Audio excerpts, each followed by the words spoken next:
Jangan lupa like, komen, dan subscribe channel YouTube TVRI Bengkulu. Dan jangan lupa nyalakan notifikasinya.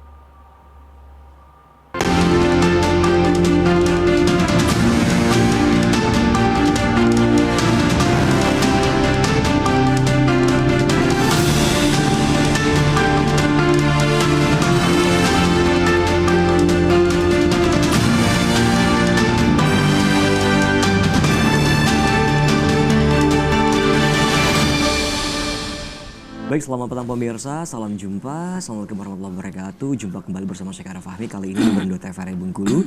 Untuk edisi hari ini di Senin 28 Agustus 2023. Dan tema kita di kesempatan kali ini yaitu waspada musim kemarau.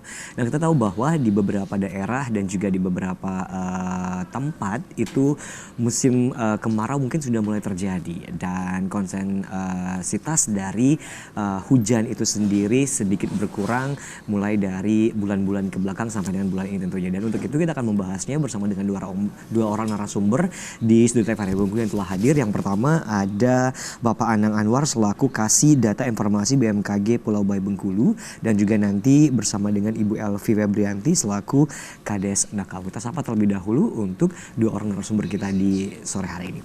Baik, selamat sore Bapak. Selamat sore, sehat? Alhamdulillah sehat ya. Dan juga selamat sore untuk Ibu Elvi Febrianti. Selamat sore Ibu. Siap, selamat sore. Sehat ya? Alhamdulillah. Alhamdulillah. Nah baik, kita beralih ke Pak Anang terlebih dahulu pemirsa, selaku yang terkait tentunya mengenai kasih data dan juga informasi BMKG Pulau Bayi Bengkulu. Nah gimana Pak untuk data yang terakhir yang dihimpun oleh Badan BMKG mengenai musim kemarau yang diprediksi mungkin beberapa bulan yang lalu ya sampai dengan sekarang? Silakan mungkin. Oke, terima kasih. Sebenarnya musim kemarau itu kita udah berjalan kemarin dari bulan Juli hingga sekarang ini kita, karena ada beberapa kejadian yang dari pengaruh globalnya, yaitu ada El Nino, yaitu adanya pemanasan yang di Samudra Pasifik di sana di sebelah tengah dan sebelah timur, sehingga otomatis uap air akan bergerak ke arah Peru sana. Juga ada juga yang itu namanya Dipole Mood Index atau DMI. Di itu merupakan yaitu di tempat kita di Samudra Hindia bagian barat Sumatera itu mengalami pendinginan dibandingkan di Samudra Hindia di bagian timur Afrika sana. Di sana mengalami penghangatan sehingga udara kita tuh tertarik ke arah sana. Jadi di Provinsi Bengkulu itu akan mengalami semacam kekurangan curah hujannya. Oh gitu. Ya, kondisi sekarang bahwa hujan di Bengkulu ini rata-rata, kalau di Bengkulu sendiri kalau dibilangin musim hujan memang kita musim kemarau, cuman kita hujannya masih ada. Oke, masih ada, cuman mungkin sedikit kan? Iya, betul sekali. Jadi di sini tercatat bahwa kemarin terjadi hujan di daerah utara sana sekitar 8 mm. Itu sedikit banget. Oke, sedikit banget ya. Nah kemarin juga terjadi hujan tapi intensitasnya cukup besar tapi tidak merata, itu kenapa? Apa yang menyebabkan? Ya, itu karena pengaruh dari awan-awan konvektif di mana terjadi penguapan pada pagi hari yang cukup kuat sehingga terbentuklah awan-awan hujan yang cukup besar. Maka terjadi akan terjadi hujan karena dia tertiup angin, karena adanya angin laut dia akan bergerak ke darat yang menjadikan pembentukan awan hujan itu semakin besar, maka pada sore hari itu akan terjadi hujan. Oh gitu, baik. Nanti kita berbincang lagi dengan Pak Anang, kita menuju ke Ibu Elvi Febrianti terlebih dahulu selaku Kades Nakal nih. Untuk di daerah Ibu sendiri Bu, di Nakau yang saat ini Ibu menaungi selaku Kades Nakau ini sendiri. Di Nakau itu konsentrasi hujannya mulai berkurang atau biasa-biasa saja atau seperti apa? Kalau untuk saat ini masih kondusif ya, masih bisa kita atasi. Dengan berbagai macam saya selaku Kepala Desa Nakau juga memberi arahan juga pada warga, sedikit penggunaan air juga kita lebih hemat, lebih bijak lagi. Tapi untuk hujan cukup di sana atau masih cukup ya, masih cukup. Nah, untuk pertanian di sana seperti apa? Ya masih sih, kita juga ada sumur bor juga, kebetulan ada juga PDAM.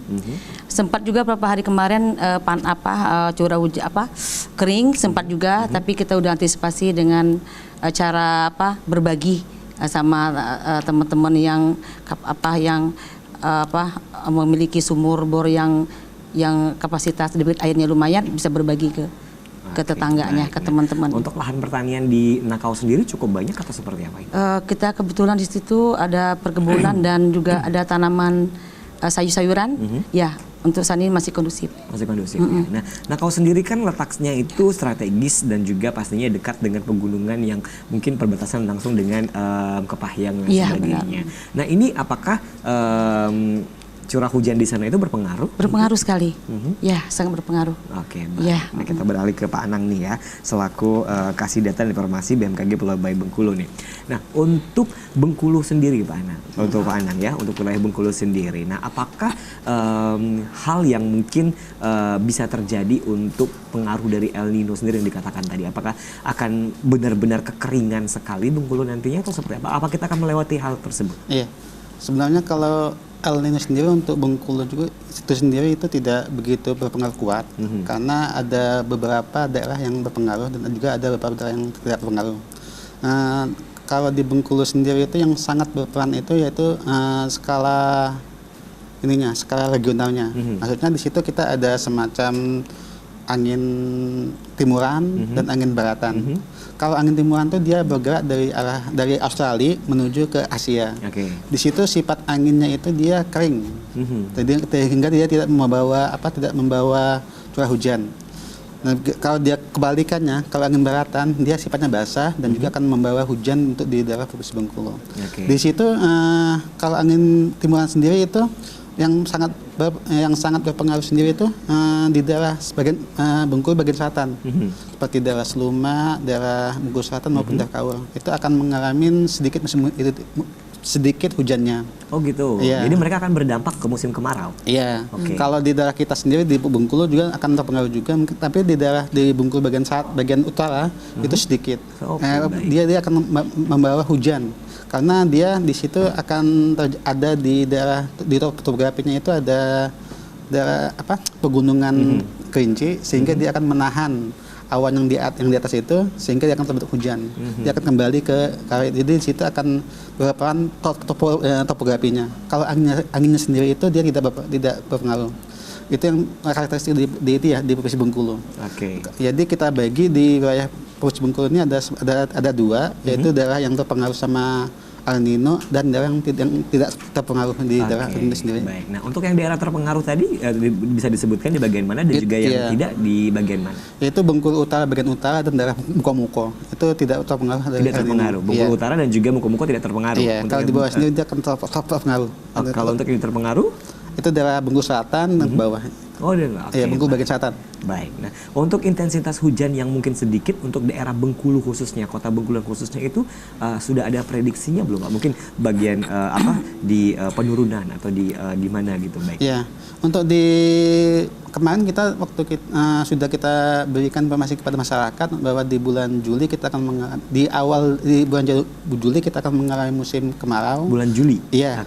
Jadi di situ kita harus hati-hati gitu, karena di situ akan banyak sekali kejadian-kejadian apabila yang menyebabkan turunannya itu, seperti ada juga pernah kejadian kebakaran, terus itu ada juga kejadian yang membuat kering sumur di masyarakat, dan juga kita juga sudah memberikan kepada bidang pertanian untuk mempercepat musim tanamnya. Kemarin kita sudah memberikan juga informasi kepada mereka untuk di bulan April harus kita menanam padi lebih cepat. Baik. Sehingga di bulan Juli kita akan sudah musim tanam, di bulan Agustus itu sudah aman untuk musim kita. Panen ya. Iya. Jadi nggak bakal lagi ada musim tanam dan akan terhindar dari yang namanya penggunaan air yang cukup banyak ya kan.